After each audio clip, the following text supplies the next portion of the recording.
Kidnap ಕೇಸ್ನಲ್ಲಿ ರೇವಣ್ಣಗೆ bail. ಇಂದು ಪರಪ್ಪನ ಅಗ್ರಹಾರ ಜೈಲಿನಿಂದ ರಿಲೀಸ್. ಮುಂದುವರಿಯಲಿದೆ ಎಸ್ಐಟಿ ತನಿಖೆ.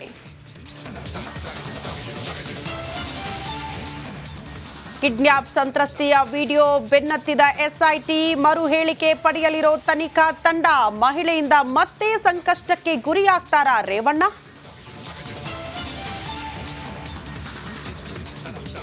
ಮಳೆ ಬಂದ ಸಂಭ್ರಮದಲ್ಲಿ ಒಂದಷ್ಟು ನೋವು. ಚಾಮರಾಜಪೇಟೆಯಲ್ಲಿ ಮನೆಗೆ ನುಗ್ಗಿದ ನೀರು. ನಿಪ್ಪಾಣಿಯಲ್ಲಿ ಮನೆ ಶೆಡ್ ಹಾರಿ ಹೋಗಿ ಅವಾಂತರ.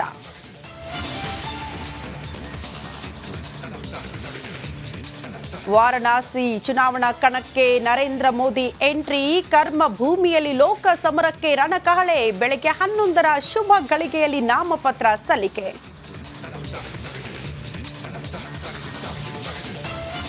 ಅರಣ್ಯದಂಚಿನ ನಿವಾಸಿಗಳಿಗೆ ಕಾಡಾನೆಗಳ ಉಪಟಳ. ಹಾವಳಿ ತಪ್ಪಿಸಲು ಸೋಲಾರ್ ಬೇಲಿ. ಅರಣ್ಯ ಇಲಾಖೆ ಕ್ರಮದಿಂದ ಗ್ರಾಮಸ್ಥರು ನಿಟ್ಟುಸಿರು.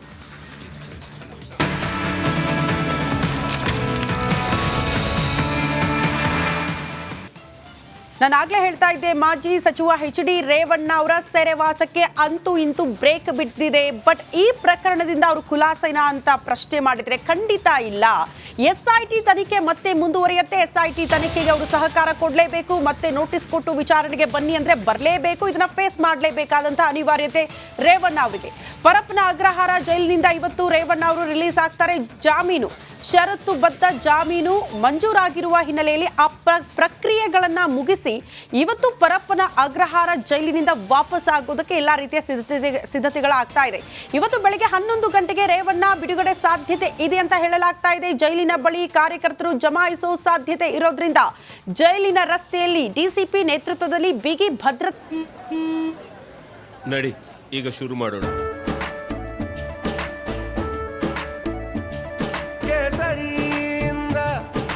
ಮನೋಲ್ಲಾಸ ಮನಸ್ಸು ಮತ್ತೇರಿ ಕುಣಿದಾಡಿದೆ ನೋಡು. ಮನಸ್ಸು ಮತ್ತೇರಿ ಕುಣಿದಾಡಿದೆ ನೋಡು. ಕ್ಷಣ ಕ್ಷಣವೂ ಆಚರಿಸಿ ಕೇಸರಿ ಹಬ್ಬ. ವಿಮಲ್ ಬಾಯಲ್ಲಿ ಹೇಳಿ ಕೇಸರಿ ಕೂಡ ಒದಗಿಸಲಾಗಿದೆ. ಇಬ್ಬರು ಎಸಿಪಿ, 7 ಜನ ಇನ್ಸ್ಪೆಕ್ಟರ್ ಸೇರಿ 250 ಸಿಬ್ಬಂದಿಯಿಂದ ಅತಿ ಹೆಚ್ಚಿನ ಭದ್ರತೆಯನ್ನ ಪರಪ್ಪನ ಅಗ್ರಹಾರ ಸುತ್ತಮುತ್ತ ಮಾಡಿಕೊಳ್ಳಲಾಗಿದೆ ಅನ್ನೋದರ ಡೀಟೇಲ್ ಸಿಗ್ತಾ ಇದೆ. ಈ ಬಗ್ಗೆ ಮತ್ತಷ್ಟು ಡೀಟೇಲ್ಸ್ ಅನ್ನ ಕೊಡ್ತಾ ಹೋಗ್ತಾರೆ ನಮ್ಮ ಪ್ರತಿನಿಧಿ ಮಾದೇಶ್. ನೇರ ಸಂಪರ್ಕದಲ್ಲಿ ಜಾಯ್ನ್ ಆಗ್ತಿದ್ದಾರೆ. ಮಾದೇಶ್, ಪ್ರಶ್ನೆ ಇದ್ದಿದ್ದು ನಿನ್ನೆ ಜಾಮೀನು ಮಂಜೂರಾಯಿತು. ಬಟ್ ಬಹುತೇಕರ ಪ್ರಶ್ನೆ ನಿನ್ನೆ ಯಾಕೆ ಅವ್ರು ರಿಲೀಸ್ ಆಗಲಿಲ್ಲ ಅಂತ. ಮೋಸ್ಟ್ಲಿ ಒಂದಷ್ಟು ಕಾನೂನು ಪ್ರಕ್ರಿಯೆಗಳನ್ನ ಕೂಡ ಕಂಪ್ಲೀಟ್ ಮಾಡಬೇಕಾಗುತ್ತೆ. ಕಾರಣ ಅವ್ರಿಗೆ ಷರತ್ತು ಬದ್ಧ ಜಾಮೀನು ಮಂಜೂರಾಗಿರೋದ್ರಿಂದ ಆ ಷರತ್ತುಗಳು ಏನು, ಯಾವತ್ತು ಅಂದ್ರೆ ಇವತ್ತು ಎಷ್ಟೊತ್ತಿಗೆ ಅವರು ಬಿಡುಗಡೆ ಆಗಬಹುದು, ಅಲ್ಲಿನ ಯಾವ ರೀತಿಯ ಸಿದ್ಧತೆಗಳು, ಭದ್ರತೆ ಯಾವ ರೀತಿ ಇದೆ